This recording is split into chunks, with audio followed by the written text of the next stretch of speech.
So in this video, let's try to discuss how to compute the maximum shear and maximum moment due to the given moving loads using differential calculus.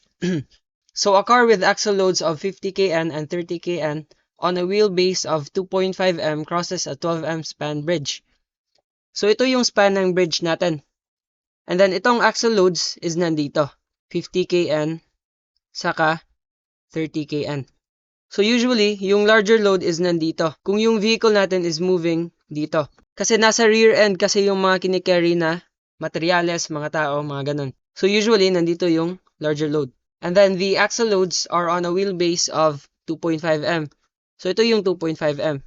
Now, what we are interested in is saan natin to ilalagay to induce maximum moment saka maximum shear. So pwede natin tong ilagay dito or pwede rin dito. Saka pwede rin dito. So, saan position natin yan ilalagay para maka-induce ng maximum moment saka maximum shear? So, we can place this anywhere and then let's label this in terms of variables. So, to make things simple, let's just say at what position from the hinge should the moving loads be placed in order to give us the maximum shear and the maximum moment. So, ito na yung label natin. We can label this as X. And so this distance will be 12 minus 2.5 minus x, which is 9.5 minus x. So palitan na lang natin. And then we can solve for RA in terms of x. So itong beam natin is simply supported. So meron tong reaction dito. Let's say this is point A and this is point B. So meron tayong RA and then meron tayong RB. Now, yung horizontal reaction dito is hindi magmamatter kasi wala namang horizontal loads na nasa beam natin. So, that will be equal to 0. And so, to solve for RA, pwede tayong mag-moment dito sa point B. So, taking moments about point B, equate natin to 0. Equate lang natin yung clockwise saka counterclockwise moments. So, yung clockwise moment natin is yung RA times yung moment arm na 12. And then, itong 50 times itong distance na to, which is 12 minus x. And then, plus itong 30 times this distance. So, pwede natin tong i-distribute. Saka ito. So, ito na yung result ng expression natin after distributing these. And so, pwede natin tong i-divide by 12. Saka ito. Para makuha natin yung RA in terms of x. So, itong dalawa magka-cancel. And so, yung expression natin will be, join natin to. 885. And then, ito rin. Minus 80x over 12. So, ito na yung RA natin in terms of x. So, pwede natin tong i-copy. Lagay natin dito. Ito na yung RA natin.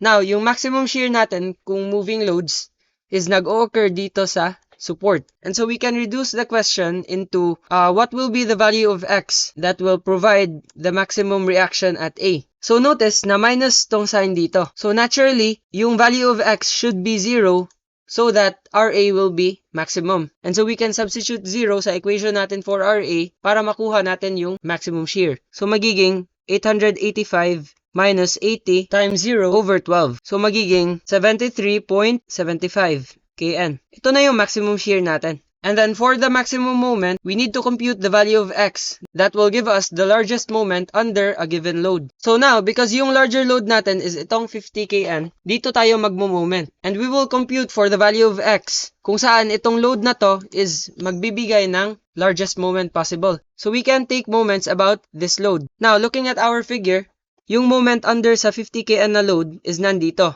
And taking moments about this point, it will be RA times itong moment arm na X. So we can now form the moment equation under the 50 kN load. So it will be RA, this load, times itong moment arm. Kasi ito yung point na kukunan natin ng moments. So RA times X. And then pwede natin tong i-copy kasi ito yung RA natin. And then times X. So, pwede natin tong i-distribute.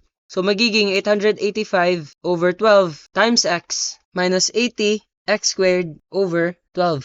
Now, x squared to kasi x times x. So, now, in order to determine the value of x that will provide us with the maximum moment under the 50 kN load, we need to differentiate this function and then we will set the equation to 0. So, differentiating this function, magiging 885 over 12, then ito magiging 1, minus, multiply natin to dito, magiging 2 times 80x, minus 1 tayo dito, so magiging 1, or pwede na lang natin i-omit, and then over 12, and then isiset natin to 0, para makuha natin yung value of x, at which the moment under the 50 kN load is maximum. So set natin to 0. Pwede mo na itong hindi i-simplify. Gamitin mo na lang yung shift solve sa calculator. So input natin. Now, ito na yung magiging sagot. Ito yung position ng x at which the moment will be maximum. So let's copy that one. Now, itong distance na to, ito yung isa-substitute natin sa moment equation natin. So balik tayo.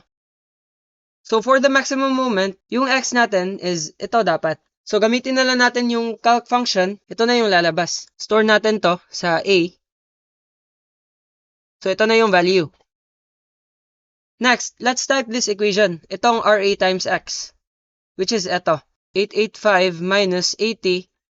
And then yung x, nakasave sa letter A. So type natin yung A. And then over 12 times itong x is nakastore sa A. So ito na yung magiging maximum moment. Now, if ito yung method na gagamitin mo, you will not have to draw na yung mga resultant using Vergnon's theorem. Automatic na equation na lang, type mo na lang sa calcu mo. So ito na yung magiging sagot natin, 203.96. Now, for two moving loads, this will only work kung yung larger load mo is nandito. In the case na nandito yung larger load, pwede mo namang i-reverse yung figure mo. Let's say yung binigay ng teacher is ito, 30 kN dito, and then 50 kN dito. So yung larger load will be at the right side na. So hindi na mag-work tong equation na to. Kasi yung maximum moment mo, andito kasi sa 50 kN. So kung gusto mo talagang RA times X lang yung moment mo, i-exchange mo na lang yung loading. So ito na yung 50 mo, and then dito yung 30. So that's a way to generalize an equation para ma-solve mo na madali yung mga problems. But kung hindi mo gusto to, meron tayong shortcut formula. Applicable lang to for two moving loads. So yan na lang ang gagamitin mo kung meron kayong exams. So ito yung shortcut formula natin. PL minus PSD, and then square mo itong whole expression, and then divide mo by 4PL. Yung P natin is yung smaller load plus yung larger load. Ito smaller, ito bigger. So this will be 30 plus 50. So 80 kN. And then yung L natin is yung span ng beam, which is itong 12M. And then itong D is yung distance between the wheel loads, which is 2.5. So using this equation, yung M max natin is ito. 80 times 12 minus PS natin is yung smaller load, which is 30, times D na 2.5. Square natin yung whole expression, and then over 4 times 80 times 12. So yung result is magiging ito, which is the same sa na-compute natin kanina. Now, paano naman kung 3 moving loads? Kasi meron kasing cases doon na meron kang load na outside na sa span mo. So, paano mo malalaman? Just add itong x value mo and then yung total distance between wheel loads. So, let's say dito, yung x natin is 5.53125. And then yung distance between wheel loads is 2.5m. So, add mo lang to, itong x, saka yung 2.5. And then, if it will not exceed itong whole span, then that means na walang load na lalabas sa span mo. 8.03125 kasi yung result dito, which is less than sa span natin. So, walang loads na matatanggal. Unless if this value is greater than 12M. You will have to reduce the loading na. Also, in order to remember this formula, meron ako mnemonics para dyan. Now, pwede mo itong i-apply if you think it's ideal. So, yung mnemonics ko dito is P stands for pray, L stands for lang, and then itong PSD, pasado. And then itong squared is to, because 2 kasi yan. And then 4 is 4. And then itong P is PRC, and yung L is license. So, pray lang, pasado to, for PRC license. PL minus PSD squared over 4PL. Now, ito yung ginamit ko kasi gusto ko kasi ng motivation nung nagre-review pa ako ng board exam. Pwede mo rin tong i-apply if you think it's easy to remember. So, yan lang mga Lodi.